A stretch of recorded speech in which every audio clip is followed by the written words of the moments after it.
सेठ जी, सुबह से 500 गोलगप्पे छान चुका हूँ। कंधे जवाब दे रहे हैं। और ये जो नया मसाला आपने दिया है, इसे मिलाते ही हाथ में जलन होने लगती है। ये है क्या आखिर?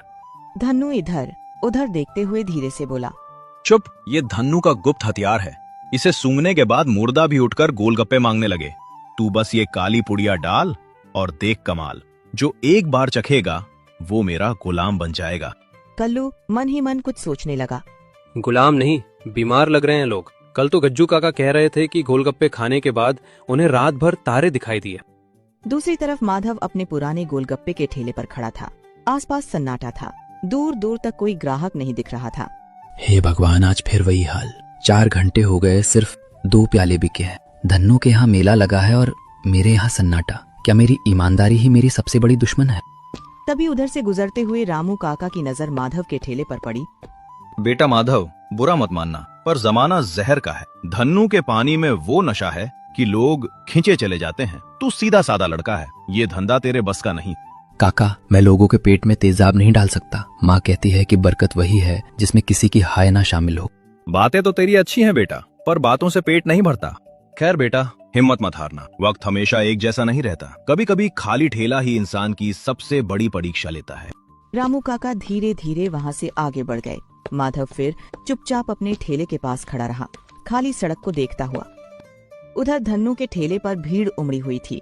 लोग उसके गोलगप्पों का तीखा और अजीब सा स्वाद चखते हुए हैरान भी थे। अरे बाप रे, धन्नू भाई इस पानी में क्या डाला है? कान से धुआं निकल रहा है पर रुकने का मन नहीं कर रहा। यही तो जादू है छोटे, इसे कहते हैं ज्वालामुखी पानी। खाओ खाओ, अभी तो सिर्फ कान से धुआं निकला है। तीसरी प्लेट के बाद तो बिजली दौड़ने लगेगी। अरे भाई, मुझे तो ऐसा लग रहा है जैसे मैं हवा में तैर रहा हूँ। 1 प्लेट और दो। खाओ भाइयों, जमकर खाओ। पूरे चमनपुर में ऐसा स्वाद सिर्फ यमराज, मेरा मतलब है धन्नू के पास मिलेगा। धन्नू की बातों पर लोग हंसते भी रहे और गोलगप्पे खाते भी रहे। ठेले के आसपास शोर और भीड़ बढ़ती जा रही थी और धन्नू के चेहरे पर एक अजीब सी मुस्कान फैलती जा रही थी। रात गहरा चुकी थी। माधव थका हारा अपने घर पहुंचा।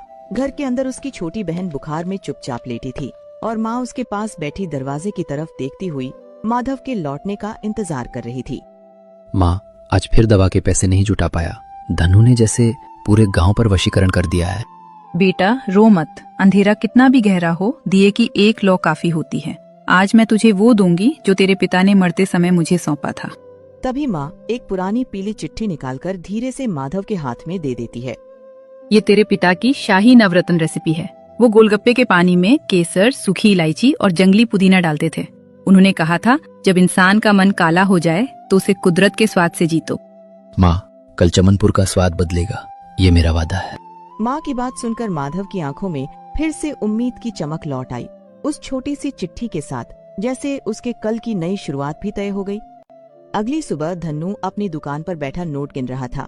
तभी पास खड़ा कल्लू गुस्से और बेबसी के साथ उससे बात करने लगा। सेठ जी, घर में बीमार माँ है। 2 साल से 1 रुपया नहीं बढ़ाया। आज तो 500 बढ़ा दो। पैसे? तूने क्या तीर मारा है? मसाला मेरा, दुकान मेरी, तू तो बस एक चलता फिरता चम्मच है। निकल यहाँ से, वरना ये उबलता पानी तेरे सिर पर डाल दूंगा।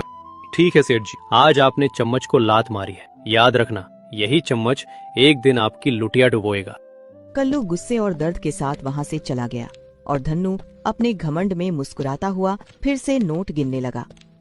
अगले दिन माधव ने अपने पिता की दी हुई नई रेसिपी से पानी तैयार किया और अपनी दुकान खोल दी। थोड़ी ही देर में पूरे बाजार में एक अनोखी खुशबू फैलने लगी जो लोगों को उसकी दुकान की ओर खींचने लगी। अरे ये क्या खुशबू है? ऐसा लग रहा है जैसे किसी ने इत्र छिड़क दिया हो। बहन जी, ये है शाही अमृत गोलगप्पा। इसमें कोई केमिकल नहीं, सिर्फ कुदरत का जादू है। एक बार चक्कर देखें। तभी सभी ग्राहक हैरानी से एक दूसरे की तरफ देखने लगे। उन्होंने पहला निवाला लेकर स्वाद चखा और तभी उनमें से एक ग्राहक उत्साह से बोल पड़ा। वाह, गला तर हो गया। धन्नू के यहाँ तो सिर्फ मिर्च और जलन थी, यहाँ तो सुकून है। अरे ओ, सबको बुलाओ, असली गोलगप्पे यहाँ हैं। देखते ही देखते माधव के ठेले के पास भीड़ बढ़ने लगी और पूरे बाजार में उसके गोलगप्पों की चर्चा फैल गई। दूसरी तरफ धन्नू का ठेला धीरे धीरे खाली होने लगा था। ग्राहक अब माधव की दुकान की तरफ जा रहे थे और यह देखकर धन्नू जलन और गुस्से से तिलमिला उठा। ये कल का छोकरा मेरी बादशाह छीन रहा है। कल्लू, ओए कल्लू, कहाँ मर गया? अच्छा वो तो चला गया, खुद ही करना होगा। तभी धन्नू अपनी जेब में हाथ डालकर एक लाल शीशी निकालता है। हकीम ने कहा था कि इसके 2 बूंद काफी हैं, पर आज मैं ये पूरी डिब्बी डाल दूंगा। आज मेरा पानी ऐसा बनेगा कि लोग माधव का नाम तक भूल जाएंगे। वो पागलों की तरह सारा केमिकल पानी के बड़े मटके में पलट देता है। धन्नू की आंखों में लालच और साजिश की चमक थी और उसका खतरनाक खेल अब शुरू हो चुका था। थोड़ी देर बाद धन्नू के कुछ पुराने ग्राहक वहां आकर गोलगप्पे खाने लगे। उन्होंने पहला निवाला चखा ही था कि अचानक अजीब सा हंगामा शुरू हो गया। आह, मेरा पेट, ऐसा लग रहा है जैसे पेट में किसी ने चाकू मार दिया हो। धन्नो, ये क्या खिला दिया? मेरी आंखों के सामने अंधेरा छा रहा है। अरे अरे, शायद गर्मी ज्यादा है इसलिए हो रहा होगा। पानी तो एकदम बढ़िया है। देखते ही देखते पूरे बाजार में हड़कंप मच गया और धन्नू के चेहरे का रंग उड़ गया। शाम को धन्नू घबराया हुआ अपने घर पहुंचता है। जैसे ही वह घर के अंदर कदम रखता है, उसकी नजर अपनी पत्नी बिंदु पर पड़ती है, जो बुरी तरह बीमार पड़ी तड़प रही होती है। यह दृश्य देखकर धन्नू के पैरों तले जमीन खिसक जाती है। बिंदु, ओ बिंदु, ये क्या हालत बना रखी है तूने? उठ, देख मैं आ गया। जी, बहुत बहुत जलन हो रही है। ऐसा लग रहा है जैसे किसी ने सीने में जलता हुआ कोयला रख दिया हो। सांस नहीं ली जा रही। तूने कुछ गलत तो नहीं खा लिया? बता मुझे क्या हुआ था। दोपहर को भूख लगी थी। रसोई में वो जो नीली पट्टी वाली डिब्बी रखी थी, मुझे लगा आप शहर से कोई नया शाही चाट मसाला लाए हैं। मैंने अपनी दही भल्ले की प्लेट में वो सारा मसाला डाल दिया। सोचा था आज मैं भी आपके जैसा जादुई स्वाद चखूंगी, पर नहीं, सर्वनाश हो गया।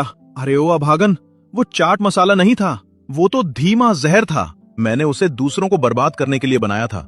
उसमें तेजाब और खतरनाक केमिकल थे ताकि लोगों को मेरे पानी की लत लग जाए। क्या जहर? आप गांव वालों को जहर खिला रहे थे? और मैं बड़े चाव से कहती थी कि मेरे पति का हाथ चूमा जाना चाहिए क्योंकि उनके पास जादुई स्वाद है। हाय राम, ये आपने क्या किया? मैंने सबको मारने का जाल बिछाया था बिंदु, पर मुझे क्या पता था कि मेरा अपना ही परिवार उस जाल में फंस जाएगा।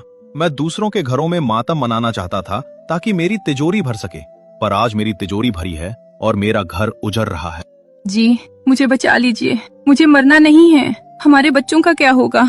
देखो, मेरी आंखों के सामने अंधेरा छा रहा है। मैं अभी डॉक्टर को बुलाता हूँ, मैं सब ठीक कर दूंगा। हे भगवान, मुझे सजा दे दो, मुझे मार डालो, पर मेरी बिंदु को बख्श दो। मैंने पाप किया है, मैं गुनहगार हूँ। उस शाम धन्नू को पहली बार समझ आया कि लालच और बुरे कर्मों का अंजाम कितना भयानक होता है। दूसरों के लिए बिछाया गया जहर का जाल आखिरकार उसी के अपने घर को उजाड़ने लगा था। कर्म का प्रहार हो चुका था। तभी अचानक दरवाजा जोर से खुलता है और दरवाजे पर इंस्पेक्टर, डॉक्टर और गुस्से से भरा कल्लू अंदर आ जाते हैं। डॉक्टर साहब, देखिए इसे क्या हो गया? ये बोल नहीं पा रही, बस तड़प रही है। दरोगा जी, आप यहाँ इस वक्त? धन्नू, अब ये नाटक बंद कर। बाहर पूरा गांव तेरे नाम की थू थू कर रहा है। आधे लोग अस्पताल में भर्ती हैं। हमें पता चल गया है कि तू दुकान पर गोलगप्पे नहीं, मौत बेच रहा था। नहीं दरोगा जी, वो तो बस मामूली पेट दर्द होगा। मौसम खराब है ना। झूठ, सफेद झूठ मत बोलो मोटे सेठ।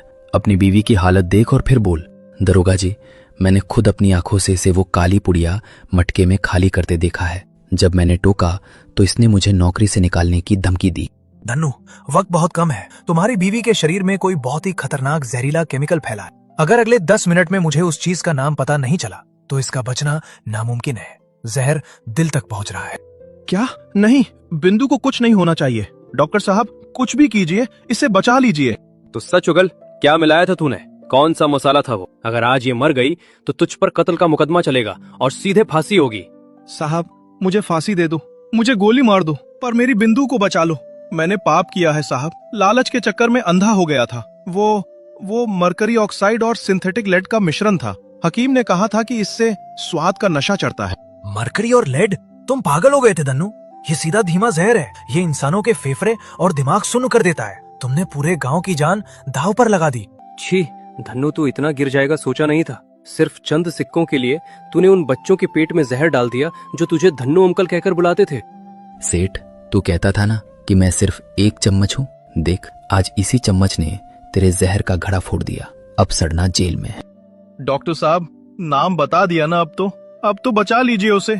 मैं अपनी सारी जायदाद, सारा सोना बेचने को तैयार हूँ। बस उसे एक बार खड़ा कर दीजिए। दरोगा जी, मुझे इसे तुरंत बड़े अस्पताल ले जाना होगा। धन्नू, तुम्हारे पैसों से इसकी जान बचेगी या नहीं पता नहीं, पर तुम्हारे कर्मों ने इसे मौत के मुंह में धकेल दिया है। चल धन्नु, अब तेरी जगह घर नहीं काल कोठरी है। तेरे उस हकीम को भी हवालात में डाल दिया है, बाकी का हिसाब अब कानून करेगा। आखिरकार धन्नु को अपने बुरे कर्मों की सजा मिल ही जाती है। लालच और धोखे से खड़ी की गई उसकी दुनिया एक पल में उजड़ जाती है, जबकि ईमानदारी और मेहनत की जीत होती है। इसी संदेश के साथ चमनपुर की यह कहानी यहीं समाप्त होती है।